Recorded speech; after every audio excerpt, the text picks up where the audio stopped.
Have you ever looked at your home's estimate, done some quick math in your head, and thought, wow, I'm about to make a fortune? Yeah, not so fast. Because one of the biggest surprises for homeowners is realizing the sales price is not the amount that hits your bank account. If you're thinking about selling your home in Shelby County, Alabama, let's talk about where that money actually goes so you know what to expect before you list.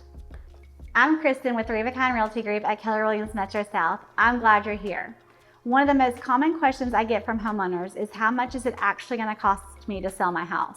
And the answer is, it depends. But today I'm going to walk you through some of the most common expenses sellers face so you can get a realistic picture of what you'll likely spend and what you may walk away with at closing.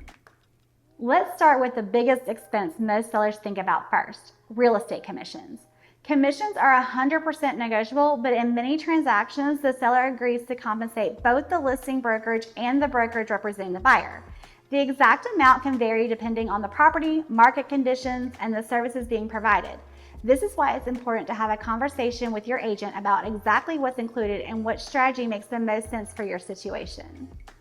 Next up are seller closing costs. These are usually much smaller than commissions, but they still catch some homeowners off guard. These costs can include things like title-related fees, recording fees, prorated property taxes, attorney or settlement-related expenses, if applicable, HOA document fees if your neighborhood requires them. Generally speaking, sellers in Alabama often see closing costs that range somewhere around 1 to 3% of the sales price, but every transaction is different.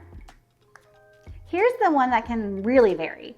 Once a buyer has a home inspection, they may ask for repairs, credits, or concessions.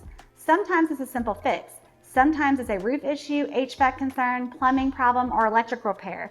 And sometimes the answer is simply no. The key is understanding that there's often some level of negotiation after inspections, so it's wise to have a little cushion in your budget just in case. This is the category homeowners tend to underestimate. Before your home hits the market, you may decide to invest in paint touch-ups, landscaping, deep cleaning, decluttering, minor repairs, professional photography, staging. Now, not every home needs all these things, but strategic preparation can often help you show better, attract more buyers, and potentially sell faster. This is the expense that surprises people the most. If you still have a mortgage, that balance gets paid off at closing before you receive your proceeds. So if your home sells for $400,000, that doesn't mean you're receiving a $400,000 check. Your remaining mortgage balance is deducted first, along with any selling expenses. That's why it's important to look at the full picture rather than focusing on the sales price. And let's not forget the cost of actually moving. Whether you're hiring movers, renting a truck, putting things in storage, or buying pizza for friends who promised they'd help but suddenly got busy, moving has a cost. It's not typically part of your closing statement, but it's still a part of the overall expense of selling. So what does it actually cost to sell a house in Shelby County? For many homeowners, the total expenses can include commissions, closing costs, repairs, home preparation, mortgage payoff, and moving expenses. The good news is that every situation is unique. That's why I always recommend getting a personalized seller net sheet before making decisions.